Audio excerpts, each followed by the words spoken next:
Wow, ಏನ್ ಸಕ್ಕದಾಗಿ ಹೋಗ್ತಿದಿಲ್ಲ ಗುರು ಇದು. Wow, rear wheel ಡ್ರೈವಲ್ ಕೂಡ ಇಷ್ಟೊಂದು ಮಜಾ ಮಾಡ್ಬೋದು ಅಂತ ಇವತ್ತು ನಮಗೆ ಡ್ರೈವಲ್ ಸಂಜೆ ತೋರ್ಸ್ಕೊಟ್ರು. ಅದು ಯಾವುದು ಲೆಜೆಂಡರಿ ಗಾಡಿ ಟಾಟಾ ಸಿಯಾರಾ.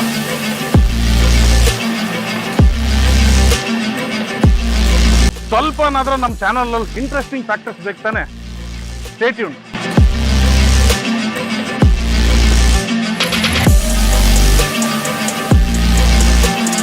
ಬ್ರೋ, ಗಾಡಿ ಸೇಲಿಗಿದ್ಯಾ? ಮಾಡಲ್ಲ ಅಂತ ಹೇಳಿದ್ಮೇಲೆ ತಿರ್ಗಾ ಕೇಳಿದ್ ನೀನು.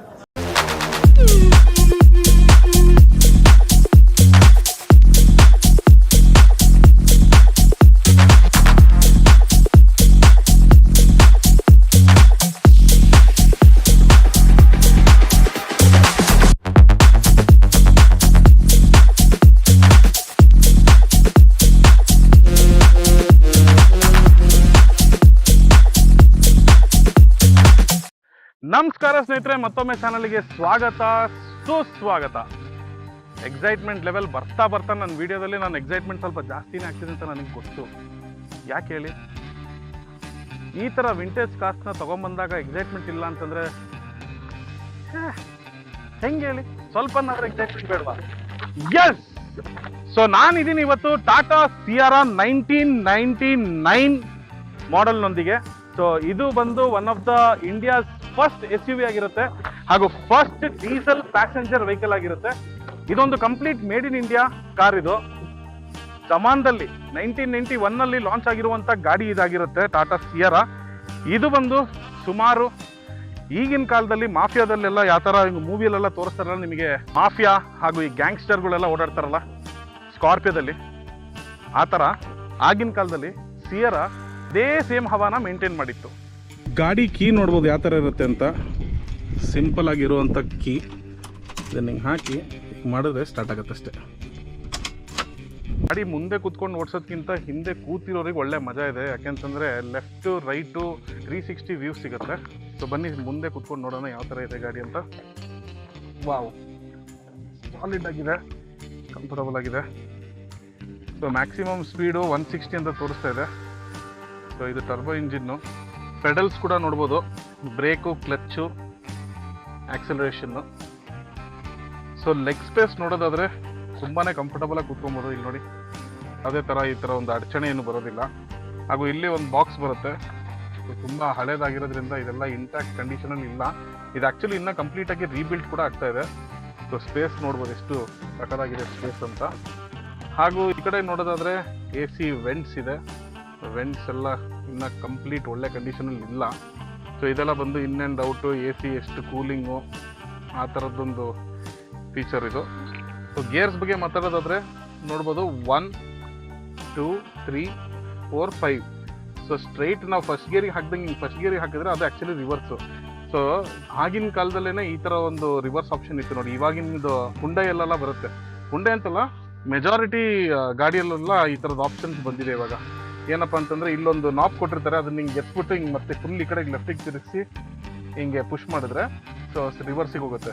ಬಟ್ ಇಲ್ಲಿ ಹೆಂಗೆ ಅಂದರೆ ಇದು ಜಸ್ಟ್ ನೀವು ಸ್ಟ್ರೈಟ್ ಅವೇ ಫಸ್ಟ್ ಗೇರಿಗೆ ಹಾಕ್ದಂಗೆ ಹಾಕಿದ್ರೆ ರಿವರ್ಸಿಗೆ ಹೋಗಿ ಕುತ್ಕೊಳುತ್ತೆ. ಸೊ ಇಲ್ಲೂ ಕೂಡ ಒಳ್ಳೆ ಸ್ಪೇಷಿಯಸ್ ಆಗಿದೆ ಜಾಗ. 2000ನೇ ಇಸ್ವಿಯಲ್ಲೇನೆ ಈ ಥರ ಒಂದು ಗಾಡಿ ಇತ್ತು ಅಂತಂದರೆ ಯಾರಿಗೂ ಸುಮಾರು ಜನ ಗೊತ್ತಿರಲ್ಲ ಈಗಿನ ಕಾಲದವ್ರಿಗೆ. ಬಟ್ ಅದೇ ಹಳೆ ಕಾಲದವ್ರಿಗೆ ನೀವು ಕೇಳೋದಾದರೆ ಕಂಪ್ಲೀಟ್ ಡೀಟೇಲ್ ಇನ್ಫಾರ್ಮೇಷನ್ ನಮ್ಗಿಂತ ಚೆನ್ನಾಗಿ ಅವ್ರಿಗೆ ಗೊತ್ತಿರುತ್ತೆ. ಯಾಕೆಂದರೆ ನಮ್ಮ ಅಪ್ಪಂಗೆಲ್ಲ ಕೇಳಿದ್ರೆ ಅವರೆಲ್ಲ ಈ ಗಾಡಿ ಎಲ್ಲ ಓಡಿಸಿರ್ಬೋದು ಆ ಕಾಲದಲ್ಲಿ. ಏನಂತೀರಾ? ಇನ್ನೊಂದು ಏನಂತಂದರೆ ಇದರಲ್ಲಿ ಒಂದು ಫೀಚರು ನಿಮಗೆ ಇದು ನೋಡಿ, ಅಡ್ಜಸ್ಟಬಲ್ ಮಾಡ್ಕೊಬೋದು. ಸೀಟ್ನ ಎಷ್ಟು ಬೇಕೋ ಹಿಂದೆ ಮುಂದೆ ಮಾಡ್ಕೊಬೋದು. ಹಾಗೂ ನೀವು ಇದನ್ನು ಹಿಂದ್ಗಡೆಗೆ ಹೋಗಬೇಕು ಅಂತಂದರೆ, ಪ್ಯಾಸೆಂಜರ್ ಹಿಂದ್ಗಡೆ ಕೂತ್ಕೊಬೇಕು ಅಂತಂದರೆ ಇದನ್ನು ಹಿಂಗೆ ಎತ್ತಿದ್ರೆ as it is seat fold ಆಗುತ್ತೆ. ಫೋಲ್ಡ್ ಆದಮೇಲೆ ಈ ಸೀಟ್ನ ನಾವು ಫುಲ್ಲು ಕಂಪ್ಲೀಟ್ ಮುಂದಕ್ಕೆ ತೊಗೊಂಡೋಗ್ಬೇಕಾಗತ್ತೆ. ಸೊ ಈ ಒಂದು ಜಾಗದಿಂದನೇ ನಾವು ಹತ್ಕೊಂಡು ಇದ್ರ ಒಳಗಡೆ ಹೋಗಿ ಕೂತ್ಕೊಬೇಕು. ನಾನು ಹತ್ತಕ್ಕೆ ಹೋಗಲ್ಲ, ಯಾಕೆಂದರೆ ನಾನು ಸಿಕ್ಕಾಪಟ್ಟೆ ತೆಳ್ಳಗಿದ್ದೀನಿ. ಸೊ ಹತ್ತೋದು ಕಷ್ಟ ಆಗುತ್ತೆ. ಬಟ್ ಎಸ್, ತುಂಬ ಸ್ಪೇಷಿಯಸ್ ಆಗಿ ಕೂತ್ಕೊಬೋದು. ನೋಡಿ ಎಷ್ಟು ಅಗಲ ಇದೆ ಜಾಗ. ಆರಾಮಾಗಿ 3 ಜನ ಕಂಫರ್ಟಬಲಾಗಿ ಕೂತ್ಕೊಳ್ಳೋಷ್ಟು ಜಾಗ ಇದೆ. ಆಮೇಲೆ ಇದರಲ್ಲಿ ಮೇಯ್ನು ವ್ಯೂ ನೋಡ್ಬೋದು ನೀವು, ಯಾವ ಥರ ಒಂದು ವ್ಯೂ ನೋಡ್ಬೋದು ಅಂತ. ಈಗಿನ ಕಾಲದಲ್ಲಿ ಪ್ಯಾನೋರಾಮಿಕ್ ಸನ್ರೂಫ್ ಕೇಳೋಂಥ ಸಮಯದಲ್ಲಿ 2000ನೇ ಇಸ್ವಿಯಲ್ಲಿ ನೋಡಿ, ಬೇಸಿಕ್ಲಿ 1991ನೇ ಇಸ್ವಿಯಿಂದನೇ ನಮಗೆ ಇಷ್ಟೊಂದು ಮ್ಯಾಸಿವ್ ವ್ಯೂ ಇರುವಂಥ ಗಾಡಿ ಸಿಕ್ಕಿತ್ತು ಟಾಟಾ ಕಡೆಯಿಂದ. ಸೊ ಇದು ಇವಾಗ ಮಾಡಿಫಿಕೇಶನ್ಸ್ ಲೈಟಾಗಿ ಮಾಡ್ತಿದ್ದಾರೆ. ಏನಪ್ಪ ಅಂತ ಕೇಳಿದ್ರೆ ಇಲ್ಲಿ ಫಾಗ್ ಲೈಟ್ಸ್ನ ಫಿಟ್ ಮಾಡ್ತಿದ್ದಾರೆ. ಒಂದು ಕಡೆ ಕ್ಲಿಯರ್ ಲೈಟ್ಸ್ ಆಗಿದ್ರೆ ಇನ್ನೊಂದು ಕಡೆ ಕಂಪ್ಲೀಟಾಗಿ ನಿಮಗೆ ಯೆಲ್ಲೋ ಫಾಗ್ ಲೈಟ್ಸ್ ಆಗಿರುತ್ತೆ. ಸರ್ ನಿಮ್ದು ಏನಾದ್ರು ಇನ್ಸ್ಟಾಗ್ರಾಮ್ ಪೇಜ್ ಇದೆಯಾ? ಹೌದಾ, ಎಲ್ಲಿರುತ್ತೆ ಸರ್ ನಿಮ್ಮದು ವರ್ಕ್ಶಾಪು? Railway station Doddaballapura. ಏನೇನು ವರ್ಕ್ ಮಾಡ್ತೀರಾ? ಬರೀ ಲೈಟಿಂಗ್ಸ್ ಮಾತ್ರನಾ ಅಥವಾ ಬೇರೆ ಬಾಡಿ? ಹೌದಾ, ಎಲ್ಲ ಗಾಡಿನ?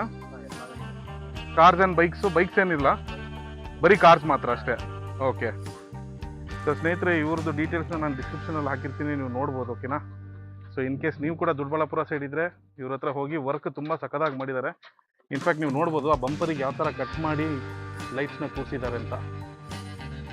ಸೊ ಗಾಡಿ ನೀವು ನೋಡ್ಬೋದು, ಬಾನೆಟ್ ತೆಗೆದ್ರೆ ಆಲ್ಮೋಸ್ಟ್ ಆಲ್ ಎಷ್ಟು ಮ್ಯಾಸಿವ್ ಆಗಿದೆ ಇಂಜಿನ್ ಅಂತ ಅನ್ನೋದನ್ನು. ಸೊ ಇಲ್ಲಿ ರೇಡಿಯೇಟರ್ ಕೂಡ ನೋಡ್ಬೋದು. ಸೊ ಇಲ್ಲಿ ನೀವು ನೋಡ್ತಾ ಇದ್ದೀರಲ್ಲ, ಇದು ಹಳೆ ಕಾಲದಲ್ಲಿ ರೇಡಿಯೇಟರ್ಸ್ನೆಲ್ಲ ಯಾವ ಥರ ನೀರು ಹಾಕ್ತಾರಲ್ಲ, ಅದೇ ಸೇಮ್ ಕಾನ್ಸೆಪ್ಟೇ ಇಲ್ಲೂ ಕೂಡ ಇರೋದು. ಯಾಕೆಂದರೆ ಇದು ಕೂಡ ಒಂದು ಹಳೆ ಗಾಡಿ ಆಗಿರೋದ್ರಿಂದ ಇದಕ್ಕೂ ಅಷ್ಟೇ ಸೇಮ್ ಈ ಥರ ನಾವು ತೆಗೆದುಬಿಟ್ಟು ನೀರು ತುಂಬಿಸ್ಬೇಕಾಗತ್ತೆ. ಸೊ ರೇಡಿಯೇಟರ್ ಕೂಲೆಂಟ್ ಅಂತ ಏನೂ ಇಲ್ಲ, ಇದು ಸ್ಟ್ರೈಟ್ ಅವೇ ಡಿಸ್ಟಿಲ್ ವಾಟರ್ ಹಾಕಿದ್ರೆ ಮುಗೀತಷ್ಟೇ. ಕೇಲ್ಕತ್ತಮ್ ನಾಟಕ್ ಬಂದು. ಸೊ ಈ ಒಂದು ಇಂಜಿನ್ ಬಂದು 2 ಲೀಟರ್ ಡೀಸೆಲ್ ಇಂಜಿನ್ ಆಗಿರುತ್ತೆ, ಹಾಗೂ ಟರ್ಬೋ ಕೂಡ ಇರುತ್ತೆ ಇದರಲ್ಲಿ. ಸೊ ಇದು ಟರ್ಬೋ ಇಂಜಿನ್ ಆಗಿರುತ್ತೆ.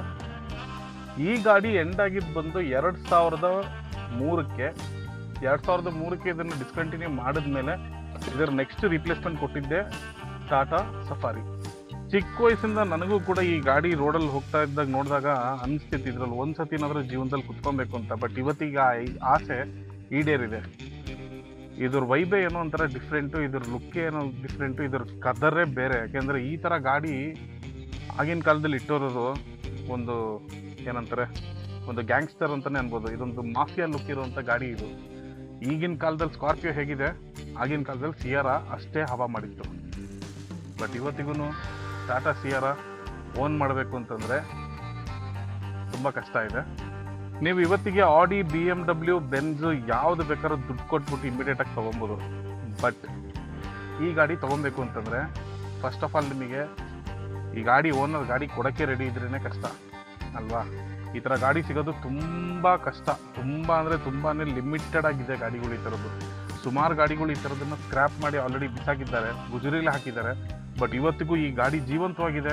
ಕೆಲವು ವಿಂಟೇಜ್ ಲವರ್ಸು ಕೆಲವು ವಿಂಟೇಜ್ ಲವರ್ಸು ಈ ಗಾಡಿನ ಇವತ್ತಿಗೂ ಕಾಪಾಡ್ಕೊಂಡ್ಬಂದಿದ್ದಾರೆ.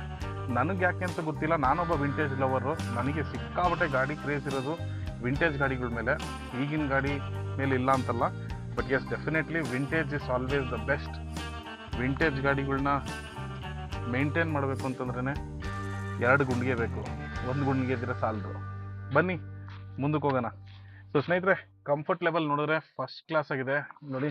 ಹೆಡ್ ರೆಸ್ಟ್ ಕೂಡ ಇದೆ, ಅದು ಅಡ್ಜಸ್ಟಬಲ್ ಹೆಡ್ ರೆಸ್ಟ್ ಕೂಡ ಇದೆ. ಸೊ ಯಾವ ಥರ ಒಂದು ಸ್ಪೇಸ್ ಇದೆ ನೋಡಿ. ನಾನೇ ಆಲ್ಮೋಸ್ಟ್ ಅಲ್ಲಿ 5.12 ಇದ್ರೂ ನನಗೆ ಈಸಿಯಾಗಿ ಹತ್ತಿ ಇಳಿಯೋದಕ್ಕೆಲ್ಲ ಈಸಿ ಇದೆ. ಒಂಥರ ಹೆವಿ ಗಾಡಿ ಇದು.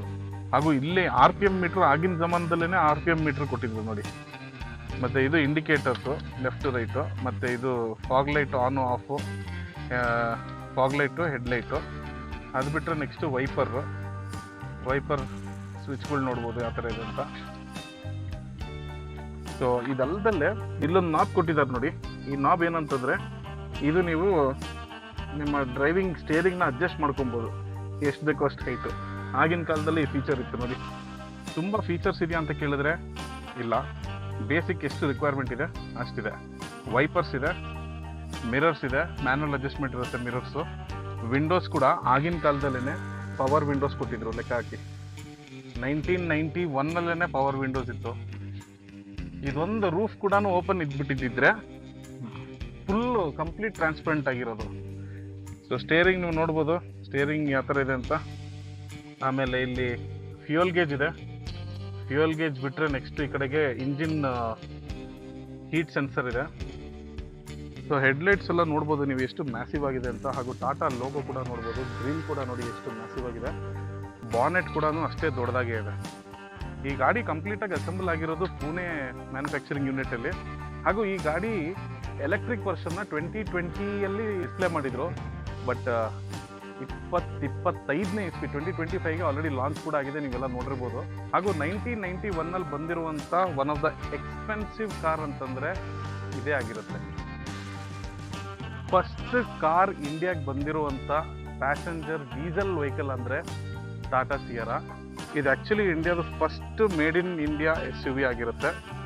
ಬ್ರೇಕ್ಸ್ ಬಗ್ಗೆ ಮಾತಾಡೋದಾದರೆ ಫ್ರಂಟ್ ಬಂದು ನಿಮಗೆ ಡಿಸ್ಕ್ ಬ್ರೇಕ್ ಸಿಗುತ್ತೆ, ರಿಯರ್ ವೀಲ್ಸ್ ಬಂದು ಡ್ರಮ್ ಬ್ರೇಕ್ ಸಿಗುತ್ತೆ. ಹಾಗೂ ಇದು 15 ಇಂಚು ಸ್ಟೀಲ್ ವೀಲ್ಸ್ ಆಗಿರುತ್ತೆ. ಅದ್ರ ಮೇಲೆ ಇವಾಗ ಟೈರ್ಸ್ ಬಂದು ಮಾಡಿಫೈಡ್ ಆಗಿ ಹಾಕ್ಸಿರೋದು ಇವರು. ಈ ಗಾಡಿ ತೂಕ ಎಷ್ಟು ಅಂತ ಕೇಳಿದ್ರೆ 1600 kg ದೈತ್ಯ ಸಲಗ ಇದು. ಗ್ರೌಂಡ್ ಕ್ಲಿಯರೆನ್ಸ್ ನೋಡಿದ್ರೆ 175 mm ಗ್ರೌಂಡ್ ಕ್ಲಿಯರೆನ್ಸು ಸೆಗ್ಮೆಂಟಲ್ಲಿರುವಂಥ ಹೈಯೆಸ್ಟ್ ಗ್ರೌಂಡ್ ಕ್ಲಿಯರೆನ್ಸ್ ಆಗಿರುತ್ತೆ. ಈ ಗಾಡಿ ಹೈಟ್ ಎಷ್ಟಿದೆ ಅಂತ ಕೇಳಿದ್ರೆ 1.7 ಮೀಟರ್ ಹೈಟ್ ಇದೆ. ಈ ಗಾಡಿ ಲೆಂತ್ ಎಷ್ಟು ಅಂತ ಕೇಳಿದ್ರೆ 4.4 ಮೀಟರ್ ಇದೆ ಲೆಂತ್. 2 ವೈಪರ್ಸ್ ಒಂದಿಗೆ ಬರುತ್ತೆ. ಭಾರತಕ್ಕೆ ಬಂದ ಮೊಟ್ಟ ಮೊದಲ ಗಾಡಿ ಅಂತಂದ್ರೆ ಟಾಟಾ ಸಿಯರಾ ಇದಿಷ್ಟು ಫೀಚರ್ಸ್ ಹೊಂದೋದಕ್ಕೆ. ಯಾವ ಫೀಚರ್ಸ್ ಅಂತ ಕೇಳಿದ್ರೆ power steering, power window, central AC, till steering, tachometer ಕೂಡ ಇದೆ ಇದರಲ್ಲಿ. ಈ ಗಾಡಿ ಆಲ್ಮೋಸ್ಟ್ ಅಲ್ಲಿ 4 ಕಲರಲ್ಲಿ ಬರ್ತಾ ಇತ್ತು: green, grey, silver, black, red. 5 total 5 ಕಲರ್ಸಲ್ಲಿ ಬರ್ತಾ ಇತ್ತು. ರಾಕ್ ಟ್ರ್ಯಾಕ್ MT ಟೈರ್ಸ್ ಇದು. ಸೊ ಯಾವ ಥರ ಬಟನ್ಸ್ ಇದೆ ಅಂತ ನೋಡ್ಕೊಬೋದು. ತುಂಬಾ ಅಗ್ರೆಸಿವ್ ಆಗಿದೆ ಹಾಗೂ ಆಫ್ ರೋಡಿಗೆಲ್ಲ ತುಂಬ ಚೆನ್ನಾಗಿ ತೊಗೊಂಡೋಗ್ಬೋದು ಗಾಡಿನ. ಟೈರ್ ಬ್ರ್ಯಾಂಡ್ ನೋಡೋದಾದ್ರೆ ARIVO ಅಂತಿದೆ. ಸೊ ಇದು ಕೂಡ 15 ಇಂಚ್ ಟೈರು, ಆಫ್ ರೋಡ್ ಟೈರೇನು. ಸೊ ಯಾವುದೇ ಥರ ಆಫ್ ರೋಡ್ ಆಗಲಿ ಆನ್ ರೋಡ್ ಆಗಲಿ ತುಂಬ ಈಸಿಯಾಗಿ ಓಡಿಸ್ಬೋದು ಗಾಡಿನ. ನೀವು ಕೇಳ್ಬೋದು ಈ ಗಾಡಿ 4x4 ಅಂತಂದರೆ ಇದೆ, ಆಪ್ಷನ್ ಇದೆ 4x4. ಬಟ್ ಈ ಗಾಡಿ 4x4 ಆಪ್ಷನ್ ಅಲ್ಲ, ಇದು 2 ವೀಲ್ ಡ್ರೈವ್ ಆಗಿರುತ್ತೆ. ಸೊ ರಿಯರ್ ವೀಲ್ ಡ್ರೈವ್ ಆಗಿರುತ್ತೆ ಈ ಗಾಡಿ. ಹಿಂದ್ಗಡೆ ಸ್ಪೇರ್ ವೀಲ್ ನೋಡ್ಬೋದು. ಈ ಗಾಡಿಯಲ್ಲಿ ಮೈನ್ ಲುಕ್ ಏನಂತಂದರೆ ಒಂದು ಈ ವಿಂಡ್ಶೀಲ್ಡು, ಹಿಂದ್ಗಡೆ ಇರೋಂಥ ವಿಂಡ್ಶೀಲ್ಡು ಹಾಗೂ ಈ ಒಂದು ಸ್ಪೇರ್ ವೀಲ್ ಹಿಂದ್ಗಡೆನೇ ಕೊಟ್ಟಿರೋದು. ಇದಕ್ಕೊಂದು ಕವರ್ ಬರ್ತಾ ಇತ್ತು, ಬಟ್ ಆ ಕವರ್ ಇವಾಗ ಸಿಗ್ತಾ ಇಲ್ಲ. ಹಾಗಾಗಿ ಇದು ರಾ ಆಗಿ ಕಂಪ್ಲೀಟಾಗಿ ಈ ಥರ ಓಪನ್ ಆಗಿ ಇಟ್ಟಿದ್ದಾರೆ. ಹಿಂದ್ಗಡೆ ನೋಡಿದ್ರೆ ಕಾಯಿಲ್ ಸ್ಪ್ರಿಂಗ್ ಸಸ್ಪೆನ್ಷನ್ ಇದೆ ಎರಡಕ್ಕೂ. ಟೈಲ್ ಲ್ಯಾಂಪ್ ನೋಡ್ಬೋದು ಯಾವ ಥರ ಇದೆ ಅಂತ, ಹಾಗೂ ಎಕ್ಸಾಸ್ಟ್ ನೋಡಿ ಯಾವ ಥರ ಇದೆ. ಹಾಗೂ ಇದಕ್ಕೆ ಹಿಂದ್ಗಡೆ ಒಂದು ಹುಕ್ ಕೊಟ್ಟಿದ್ದಾರೆ. ಬೇಸಿಕ್ಲಿ ಇದು ಒಂದು ಲಾರಿನೂ ಬೇಕಾದರೂ ಆರಾಮಾಗಿ ಎಳ್ಕೊಂಡು ಹೋಗ್ಬೋದು, ಅಷ್ಟು ಪವರ್ ಇದೆ ಗಾಡಿಯಲ್ಲಿ.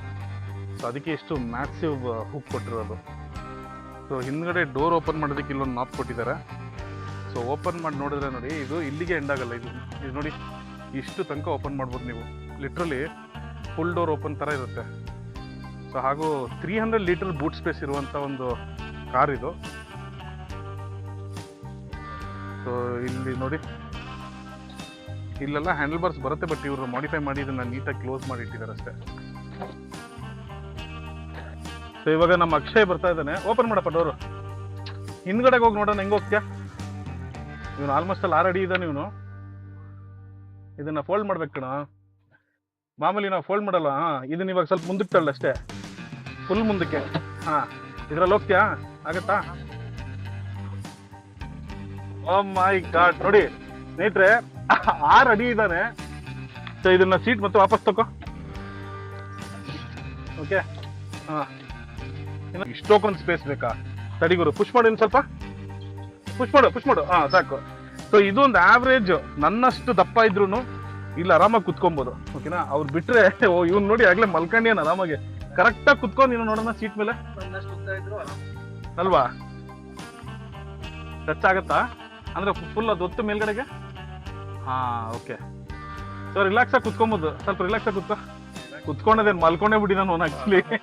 ಸೊ ನಾನು ಮತ್ತೆ ಅವನು ಹಿಂದ್ಗಡೆ ಆರಾಮಾಗಿ ಕುತ್ಕೊಬೋದು. ಸೊ ಬೇಸಿಕ್ಲಿ ಹೇಳ್ಬೇಕು ಅಂತಂದ್ರೆ ನಮ್ಮಂಥವ್ರಿಗೆ ಗಾಡಿ ಹಿಂದ್ಗಡೆ ಕುತ್ಕೊಳೋದಕ್ಕೆ ಸ್ವಲ್ಪ ಕಂಜೆಸ್ಟೆಡ್ ಆಗುತ್ತೆ. ಬಟ್ ಡೆಫಿನೆಟ್ಲಿ ರೂಫ್ ಎಲ್ಲ ಏನು ಟಚ್ ಆಗಲ್ಲ. ನೋಡಿ ಎಷ್ಟು ಆರಾಮಾಗಿ 6 ಅಡಿ ಹುಡುಗಾನೆ ಎಷ್ಟು ಆರಾಮಾಗಿ ಕುತ್ಕೊಂಡಿದ್ದಾನೆ. ಹೇಗಿದೆ ಸ್ಪೇಸ್? ವ್ಯೂ ಹೆಂಗಿದೆ? ಈಗಿನ ಕಾಲದಲ್ಲಿ ನಿನಗೆ ಯಾವ ಕಾರಲ್ಲಿ ಈ ತರ ವ್ಯೂ ಸಿಗತ್ ಗುರು? ಇದು ಯಾವ್ದು ಮೇಲ್ಗಡೆ ನೋಡೋದು? ಪಕ್ಕದಲ್ಲಿ ಕುಟ್ಟಿಯಾರು ಇಷ್ಟಾಗ್ಲ ನೋಡು. ಬೇಸಿಕ್ಲಿ ನಿನಗೆ ಅಲ್ಲಿ ಕುತ್ಕೊಂಡ್ರೆ ಹಿಂದ್ಗಡೆಯಿಂದನೂ ವಿಸಿಬಿಲಿಟಿ ಇದೆ, ಹೌದಾ? ಸೈಡಿಂದ 2 ಕಡೆನೂ ಇದೆ. ಬೇಸಿಕ್ಲಿ ಇನ್ ಫ್ರಂಟ್ ಇನ್ನೇನು ಇದಿಷ್ಟು ಅಲ್ವಾ?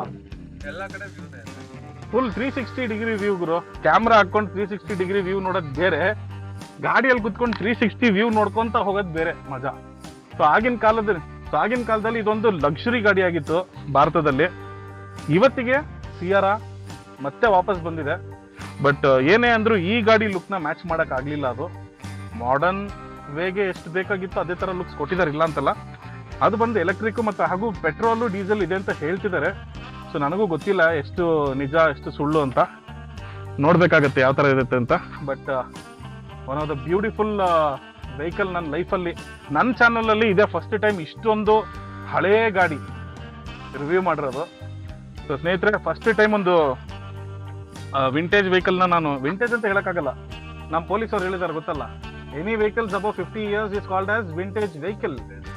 ಸೊ ಇದು semi vintage bro, half vintage, ಯಾಕಂದ್ರೆ 25 ವರ್ಷ ಆಗಿದೆ ಇದು. Going to be vintage. ಇನ್ನ ಇದು ಎಷ್ಟು ವರ್ಷ ತನಕ ಬಂದಿದೆ ಇಲ್ಲಿ ತನಕ, ಇದ್ರದ್ದು ಇನ್ನೊಂದು ಏನಂತಾರೆ ಫೀಲ್ಡ್ಗೆ ನಡಿಬೇಕು. ಇನ್ನೊಂದು 25 ವರ್ಷ ಹೋದ್ರೆ ಇದು ವಿಂಟೇಜ್ ಗಾಡಿ ಆಗುತ್ತೆ. ಮಗಳಿಗೆ 3 ವರ್ಷ, 25 ವರ್ಷ ಇನ್ನೊಂದು ಬಿಟ್ರೆ 27-28 ವರ್ಷ ಆಗುತ್ತೆ. ಅವಳು ಬಂದು ಇವಾಗ ಈ ಗಾಡಿನ ನೋಡಿದಾಗ ಹೆಂಗ್ ಫೀಲ್ ಆಗ್ಬೇಕು ಅವಳಿಗೆ?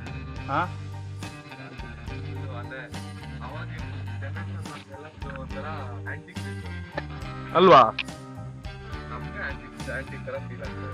ಆಮೇಲೆ ಹಿಂದ್ಗಡೆ ನೋಡಲಿ, ಹಿಂದ್ಗಡೆ AC ವೆಂಟಿಂಗ್ ಇದೆ ನೋಡು, ನೋಡಿ 4. ಹೌದೌದು, ಗಾಡಿಯಲ್ಲಿ ಫುಲ್ AC ಇದೆ, ಸೆಂಟ್ರಲ್ AC ಇದೆ. ಅದಕ್ಕೆ ಇದನ್ನ ತಗೊಂಬಿಡೋಣ ಅಂತ ಅನಿಸ್ತದೆ ಗಾಡಿನ.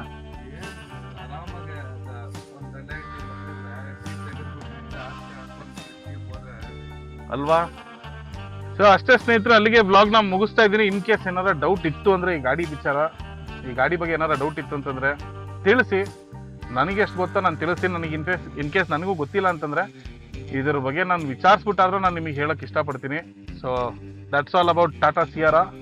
ಸಿಗೋಣ ಸ್ನೇಹಿತರೆ ಮತ್ತೊಂದು ಹೊಸ ಸಂಚಿಕೆಯೊಂದಿಗೆ. ಅದಕ್ಕಿಂತ ಮುಂಚೆ ಇನ್ನೊಂದು ವಿಚಾರ ಹೇಳ್ತೀನಿ, ಕೇಳಿಸ್ಕೊಡಿ. ನನ್ನ ಚಾನಲಲ್ಲಿ ಇನ್ಮುಂದೆ ವಿಂಟೇಜ್ ವೆಹಿಕಲ್ಸ್ ಜಾಸ್ತಿ ಬರುತ್ತೆ. I mean to say 69 the wanderlust ಅಂತ ಏನು ಪೇಜ್ ಇದೆಯಲ್ಲ, ಅದರಲ್ಲಿ ಇನ್ಮೇಲೆ ಕಾರ್ಸು ಬರುತ್ತೆ. ಬರೀ ವಿಂಟೇಜ್ ಅಂತ ನಾನು ಹೇಳ್ತಿಲ್ಲ, ಹೊಸ ಕಾರ್ ರಿವ್ಯೂಸ್ ಬರುತ್ತೆ, ಹೊಸ ವೆಹಿಕಲ್ ರಿವ್ಯೂಸ್ ಬರುತ್ತೆ. ಸ್ಪೆಷಲ್ ಫೋಕಸ್ ಬಂದು ಈ ಒಂದು ಸೀಸನಲ್ಲಿ 2025 ಸೀಸನಲ್ಲಿ ಬರೀ ವಿಂಟೇಜ್ ಗಾಡಿ ಬಗ್ಗೆನೇ ನಾನು ಜಾಸ್ತಿ ಮಾತಾಡಕ್ಕೆ ಹೋಗ್ತಾ ಇದ್ದೀನಿ. ಯಾಕೆಂದರೆ ಅದೇನೋ ಒಂದು ಏಜ್ ಲಿಮಿಟ್ ಅಂತ ಹೇಳ್ಬೋದಾ, ಅಥವಾ ಒಂದು ಮೈಲ್ ಸ್ಟೋನ್ ಬಂದ ಮೇಲೆ ಅದೇನೋ ಚೇಂಜ್ ಆಗುತ್ತೆ ಅಂತನೋ ಅಂತಾರಲ್ಲ ಗುರು, ಹಾರ್ಮೋನಲ್ ಚೇಂಜ್ ಅಂತ ಅನ್ಬೋದು. ಇದೊಂದು ಹಾರ್ಮೋನಲ್ ಚೇಂಜ್ ಆಗಿದೆ ನನಗೆ. ಸೊ ಬೈಕಿಂದ ಇವಾಗ ಕಾರಿಗೆ ಸ್ವಿಚ್ ಆಗಿದ್ದೀನಿ. ಏನಂತೀರಾ? ಕಾರ್ ಇನ್ನ ಒಂದು 10-15 ವರ್ಷ ತನಕ ಅಂತ ಆರಾಮಾಗಿ ಕ್ರೇಜ್ ಹೋಗುತ್ತೆ ಬ್ರೋ. ನನಗಿತ್ತು ಇಲ್ಲ ಅಂತಲ್ಲ, ಬಟ್ ಕರೆಕ್ಟ್ ಟೈಮ್ ಸಿಕ್ಕಿದ್ದಿಲ್ಲ. ಸೊ ಕರೆಕ್ಟ್ ವೆಹಿಕಲ್ ಸಿಕ್ಕಿದ್ದಿಲ್ಲ. ಸೊ ಇವಾಗ ಅಲ್ಲಿ ನೋಡ್ಬೋದು, ಕೈತಿಗೆ ಮಗ ಅಲ್ಲಿ ಕಾಣಿಸ್ತಿದೆಯಲ್ಲ, ಅದು ನನ್ನ ಹೊಸ i20. ಸೊ ಅದ್ರ ಬಗ್ಗೆ ತುಂಬಾನೇ ಮಾಡಿಫಿಕೇಶನ್ ಮಾಡ್ತಾ ಇದ್ದೀನಿ. ಅದ್ರ ಬಗ್ಗೆನೂ ಸ್ವಲ್ಪ ವಿಡಿಯೋಸ್ ಎಲ್ಲ ಪೋಸ್ಟ್ ಮಾಡ್ತೀನಿ. ಸೊ ಅಷ್ಟೇ ಹೇಳದ್ನಲ್ಲ, ಕಾರ್ಸು ಬೈಕ್ಸು ಈ ಥರ ವಿಡಿಯೋಸ್ ತುಂಬ ಬರೋದಿದೆ ಚಾನಲಲ್ಲಿ. ಸೊ ಚಾನಲ್ಗೆ ಯಾರ್ಯಾರು ಸಬ್ಸ್ಕ್ರೈಬ್ ಆಗಿಲ್ಲ ಸಬ್ಸ್ಕ್ರೈಬ್ ಮಾಡ್ಕೊಳ್ಳಿ. ನಮ್ಮನ್ನು ಸಪೋರ್ಟ್ ಮಾಡಿದಷ್ಟು ನಮಗೂ ಅಷ್ಟೇ ಒಂದು ಉತ್ತೇಜ ಸಿಗುತ್ತೆ, ಹಾಗೂ ಒಂದು ಉಲ್ಲಾಸ ಉತ್ಸಾಹ ಇದೆಲ್ಲ ಸಿಗುತ್ತೆ. ನಮಗೂ ಒಂದು ಮೋಟಿವೇಶನ್ ಅಂತ ಬೇಕಲ್ಲ, ಮೋಟಿವೇಶನ್ ನಿಮ್ಮ ಕಡೆಯಿಂದ ಆಗಿರಲಿ ಅಂತ ಕೇಳ್ಕೊತ ಈ ಒಂದು ಬ್ಲಾಗ್ನ ಮುಗಿಸ್ತಾ ಇದ್ದೀನಿ. ಸಿಗೋಣ ಸ್ನೇಹಿತರೆ ಮತ್ತೊಂದು ವಿಂಟೇಜ್ ಸಂಚಿಕೆಯೊಂದಿಗೆ. ಅಲ್ಲಿ ತನಕ ಸ್ಟೇ ಟ್ಯೂನ್ಡ್. ಸಾರಿ, ಇನ್ನೂ ಒಂದು ಹೇಳೋದಿದೆ. ಮೈಸೂರು ಮಹಾರಾಜ ಅವರ ಗಾಡಿ ರಿವ್ಯೂ ಮಾಡ್ತಾ ಇದ್ದೀನಿ ನೆಕ್ಸ್ಟ್.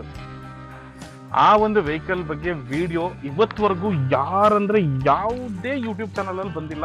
ಆ ಥರದೊಂದು ಕಂಟೆಂಟ್ನ ನಾನು ತೊಗೊಂಬರಕ್ಕೆ ಹೋಗ್ತಾ ಇದ್ದೀನಿ. ಸೊ ಸ್ಟೇ ಟ್ಯೂನ್ ಸ್ನೇಹಿತರೆ. ಆ ಕಾರ್ ಇಮೇಜ್ ನಾನು ಇವಾಗಲೇ ತೋರ್ಸೋಕೆ ಹೋಗಲ್ಲ. ನೆಕ್ಸ್ಟ್ ಪ್ರಾಬಬ್ಲಿ ಇನ್ನೊಂದು 15 ಡೇಸಲ್ಲಿ ಆ ವ್ಲಾಗ್ ಬರುತ್ತೆ. ಬಟ್ 15 ಡೇಸ್ಗಿಂತ ಮುಂಚೆ ಬಂದರೂ ಬಂದಂಗೆ ಕಂಟೆಂಟ್ ಯಾವ ಥರ ಸಿಗುತ್ತೆ, ನನಗೆ ಯಾವಾಗ ಅವ್ರು ಕರೀತಾರೆ, ನನಗೆ ಯಾವಾಗ ಆ ಗಾಡಿ ಓಡ್ಸೋಕೆ ಕೊಡ್ತಾರೆ, ಅದನ್ನೆಲ್ಲ ನೋಡಿಕೊಂಡು ಇಮಿಡಿಯೇಟಾಗಿ ಆಯಿತು ಅಂದರೆ ಇಮಿಡಿಯೇಟಾಗಿ ಶೂಟ್ ಮಾಡಿ ಪೋಸ್ಟ್ ಮಾಡ್ತೀನಿ. ಅಲ್ಲಿ ತನಕ ಸ್ಟೇ ಟ್ಯೂನ್ ಸ್ನೇಹಿತರೆ. ಬಾಯ್. ಸೈನಿಂಗ್ ಆಫ್ ನಿಮ್ಮ 69 ದ ವ್ಯಾಂಡರ್ಲಸ್ಟ್. Thank you.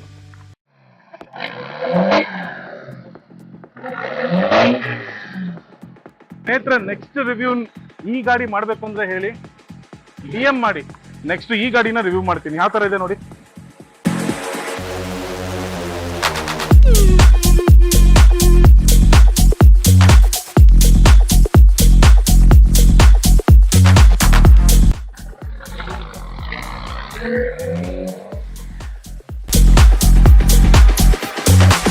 ಸ್ನೇಹಿತರೆ ಇನ್ನೊಂದು ವಿಚಾರ ಹೇಳೋದು ಮರ್ತೆ. ಸೊ ದಾರಿಯಲ್ಲಿ ಹೋಗ್ತಾ ಅದಕ್ಕೆ ವಿಡಿಯೋ ಮಾಡ್ತಾ ಇದ್ದೀನಿ ನನ್ನ ಕಾಲಲ್ಲಿ ಕೂತ್ಕೊಂಡು. ಏನಂತಂದ್ರೆ ಟಾಟಾ ಸಿಯಾರದ್ದು ಜನರಲ್ ರಿವ್ಯೂ ಏನಿದೆ ವಿಡಿಯೋ ನೀವು ನೋಡಿದ್ದೀರಲ್ಲ, ನಾವು ಯಾಕೊಂದು ಆಫ್ ರೋಡ್ ವಿಡಿಯೋ ಮಾಡಬಾರ್ದು? ಆಲ್ರೆಡಿ ಟಾಟಾ ಸಿಯಾರದು ಆಫ್ ರೋಡ್ ವಿಡಿಯೋ ನಾನು ಕ್ಯಾಪ್ಚರ್ ಮಾಡಾಗಿದೆ, ಇಲ್ಲ ಅಂತಲ್ಲ. ಸೊ ಅದಕ್ಕೋಸ್ಕರ ಟಾಟಾ ಸಿಯಾರದೊಂದು ಆಫ್ ರೋಡ್ ವಿಡಿಯೋ ನೆಕ್ಸ್ಟ್ ಕಂಟೆಂಟಿಗೆ ಬರುತ್ತೆ. ನೆಕ್ಸ್ಟ್ ಇನ್ನು ನಾಳೆ ಎಲ್ಲ ನಾಡಿದ್ದೇನೆ ಬರುತ್ತೆ, ಅದು ನೋಡಿ. ಅದು ಮಾತ್ರ ನೆಕ್ಸ್ಟ್ ಲೆವೆಲ್ ಆಗಿದೆ ಆಫ್ ರೋಡಿಂಗು. ಸೊ ಗಾಡಿ ಆ್ಯಕ್ಚುಲಿ ಫಸ್ಟ್ ಗೇರಲ್ಲ, ಸೆಕೆಂಡ್ ಗೇರಲ್ಲೇ ಮಾಡಿರೋದನ್ನು ಆಫ್ ರೋಡಿಂಗ್. ಅದು ಓಡಿಸಿರೋದು ಯಾರೂ ಅಲ್ಲ, ನನ್ನ ಅದರ್ ದೆನ್ ನಮ್ಮ ಟ್ರೈಬಲ್ ಸಂಜಯ್. ಸಾಕಾದಾಗ ಓಡಿಸಿದ್ರೆ ಗುರು, ಆ ವಿಡಿಯೋನೂ ಹಾಕ್ತೀನಿ. ಸೊ ಸ್ಟೇ ಟ್ಯೂನ್ ಸ್ನೇಹಿತರೆ, ನೆಕ್ಸ್ಟು ಆಫ್ ರೋಡು ವಿಡಿಯೋನೂ ಬರುತ್ತೆ. ಬಾಯ್.